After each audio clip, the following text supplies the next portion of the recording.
Iawn, wel, dyma ni ar ddiwedd wythnos Eisteddfod. Da ni yn dechrau cael fyny wan lle.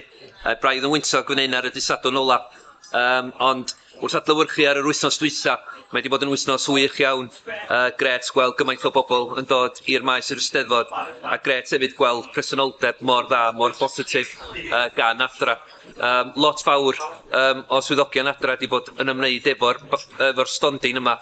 A swn i'n licio diolch yn fawr iawn i bawb sydd wedi bod yma. Amrywiaeth mawr o wasanaethau wedi cael eu cynrychioli yma ar y stondin.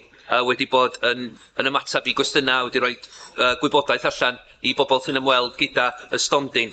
Felly gret gweld gyn gymaint o swyddogion adra yma o trwsio, o wasanaethau canolog, o tîm aseda, o tîm cefnogaeth gymunedol. Pawb wedi bod yn tynnu at ei gilydd i gefnogi y gwaith yma. Ond wrach mae'r bod y diolch mwyaf i'r tîm marchnata, tîm cyfathrebu, dan arweiniad Gareth. Mae pawb yn y tîm yna wedi mynd y filltir ychwanegol mwyn wneud yn siŵr bod delwedd adra yn un positif, bod ni'n llwyddo i gael negeseuon clir allan a mae'r gwaith mae'r tîm yna wedi wneud mwyn sicrhau bod gennym ni bresenoldeb mor dda ar y maes yr Eisteddfod wedi bod yn un sylweddol. Felly diolch o galon i Gareth a'r tîm am yr holl gwaith sydd wedi digwydd dros yr wythnos dwytha yma. Dim yn hawdd iawn paratoi ar gyfer digwyddiad fel un. Mae yna lot o ymdrach wedi mynd i fewn iddo fo, felly gwerthfawrogi hynny yn fawr iawn. A dwi'n meddwl bod adra wedi cael ei weld mewn goleuni positif iawn ar y maes. Da ni wedi cymryd rhan mewn nifer o ddigwyddiadau, da ni wedi cael enw adra allan, da ni wedi cymryd rhan mewn nifer o drafdeithau gwahanol, da ni wedi llwyddo i gael gweinidogion o Llywodraeth Cymru i ymweld efo ni. Da ni wedi cyfarfod nifer o sefydliadau gwahanol fel Menter y Busnes, Menter Môn, Emsbac, cwmnïau da ni'n awyddus iawn i wneud mwy efo nhw.